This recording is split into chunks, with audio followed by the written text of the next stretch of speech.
आपदाहन्तारं दातारां सर्वसम्पदां लोकाभिरामं श्रीराम भूयो भूयो नमाम्यहं श्रीराम भूयो भूयो नमाम्यहम्। नीलाम्बुजश्यामलकोमलाङ्गं सीतासमारोपितवामभागं पाणौ महासायकचारुचापं नमामि रामं रघुवंशनाथम्। ओम नमः शिवाय, ओम नमः शिवाय, ओम नमः शिवाय, ओम नमः शिवाय।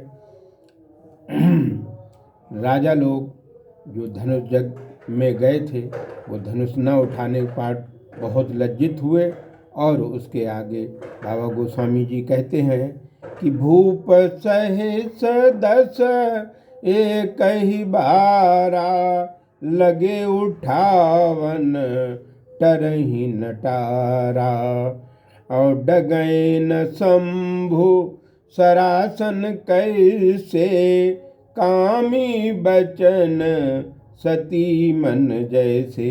10,000 राजा भगवान शिव के धनुष को एक बार भी उठाने लगे, अर्थात स्वयंवर के अंतिम दिन राज्यसभा में आए हुए सभी 10,000 राजाओं ने एक साथ मिलकर धनुष उठाने का प्रयास किया, परंतु वो धनुष टस से मस नहीं हुआ, अर्थात अपना स्थान नहीं छोड़ा।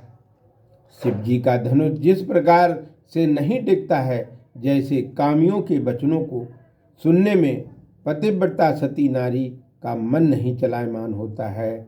आगे बाबा कहते हैं कि सब निप भय जोग उपहासी जैसे बिनु विराग सन्यासी कीरत विजय वीरता भारी कीरत विजय वीरता भारी चले चाप कर बर बस हारी श्रीहत भय हार ही राजा बैठे निज निज जाय समाजा।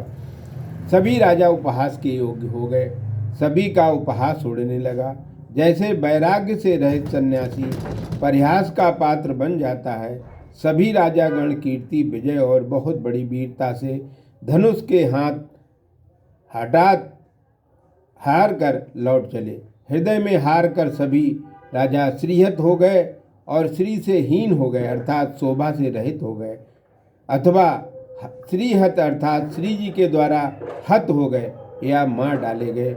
सभी अपने अपने समाज में जाकर बैठ गए और नृपन बिलो के जनक अकुलाने बोले बचन रोष जन साने दीप दीप के भूपति नाना दीप दीप के भूपति नाना आए सुने हम जो मन ठाना देव दनुज धर मनुज शरीरा विपुल वीर आए रणधीरा।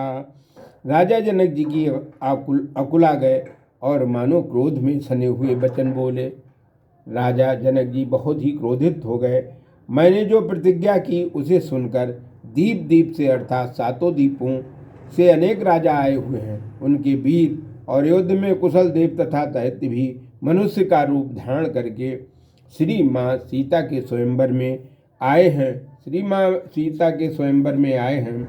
और कुंवर मनोहर विजय बड़ कीरत अति कमनीय पावन हार बिरंच जन रचुन तनु दमनीय। मानो मन के हरने वाली सुंदर पुत्री और बहुत बड़ी विजय तथा अत्यंत कमनीय अर्थात सबकी कामना का विषय बनी हुई कीर्ति को पाने वाले और शिव धनुष को तोड़ने वाले को विधाता ने भी नहीं बनाया। और कहो कहा ये है लाभ न भावा काहुन शंकर चाप चढ़ावा। रहो चढ़ाए न तोरब भाई, और तिल भर भूमि न सक्यो जुड़ाई। कहो ये लाभ किसको नहीं भाता है। अर्थात सभी सीता जी विजय लक्ष्मी और अपूर्व कीर्ति लोभी हो सकते हैं, परंतु किसी ने भी शिव जी के धनुष की डोरी नहीं चढ़ाई। अरे भाइयों, धनुष पर प्रतिंजा चढ़ाना और तोड़ना तो बहुत दूर रहा, कोई इसे तिल भर भूमि भी नहीं छुड़ा पाया। अर्थात कोई इस धनुष को पृथ्वी से तिल भर भी नहीं अलग कर पाया। ऐसे में बाबा कहते हैं, अब जन को माखे भटवानी, अब जन को माखे भटमानी, वीर विहीन मही मैं जानी।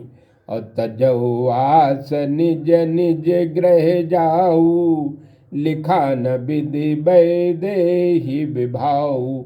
इस प्रकार राजा जनक दुखित होकर कहने लगे कि कोई वीर भट्ट मानने वाला माख अर्थात क्रोध न करे। मैंने इस पृथ्वी पर कीर्ति विहीन डाल लिया है, यहाँ राजाओं की आशा छोड़ दो। मैं धनुष तोड़े बिना सीता जी का किसी से भी विवाह नहीं करूँगा। सब लोग अपने अपने घर चले जाओ। विधाता ने मुझे विदेह की पुत्री जानकी का विवाह नहीं लिखा है। इस प्रकार राजा जनक दुखित हुए। आगे बाबा कहते हैं कि सुकृत जाए जो पन पर हरऊ, और कुंवर कुंवर रहो का करहू। जो जन तेहु बिन भट भुवि भाई, तौ पन करे होते हो न हसाई। ये प्रतिज्ञा छोड़ दूं तो मन में पुण्य चला जाएगा, बेटी कुमारी रह जाएगी और मैं क्या कर सकता हूँ। ये भाई, यदि मैं जानता कि पृथ्वी वीरों से विहीन हो गई है तो प्रतिज्ञा करें हंसी का पात्र अथवा हंसी हेतु नहीं बनना चाहिए। जनक बचन सुने सब नर नारी, और देख जान की भय दुखारी। जनक बचन सुने सब नर नारी, और देख जान कहीं भय दुखारी। और माँ के लखन कुटिल भई भौए, रद पट फरकत नैन ऋषि हूँ। जनक जी का वचन सुनकर और जनक ने सीता जी को देखकर सभी नर नारी दुखी हो गए और लक्ष्मण जी कुपित हो गए। उनकी भौएं टेढ़ी हो गईं, उनके ओंठ रथ पर दांतों के वस्त्र ओंठ फड़फड़ाने लगे और वो क्रोध में भर गए, मानो जैसे पूरी पृथ्वी ही हिलने लगी हो। इस तरह लक्ष्मण जी ने, तब बाबा कहते हैं, कह न सकत रघुबीर डर, लगे बचन जनुबान। और नाय राम पद कमल सिर, बोले गिरा प्रणाम। बेरकुल में जन्मे श्री राम के डर से कुछ नहीं कह रहे थे। जनक जी के वचन लक्ष्मण जी को तीर के समान लगे। श्री राम के चरण कमलों में मस्तक नवाकर लक्ष्मण जी प्रमाणभूत वाणी में बोले कि रघुवंशिन मैं जहाँ काहू कोई, रघुवंशिन मैं जहाँ कोई हो, तेहि समाज यस कहे न को। कही जनक जस अनुचित वाणी, विद्यमान रघुकुल मन जानी।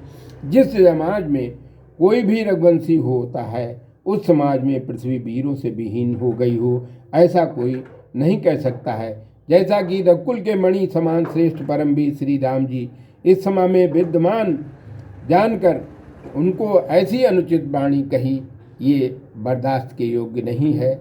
कल की कथा में इसके आगे लक्ष्मण जी का संवाद होगा।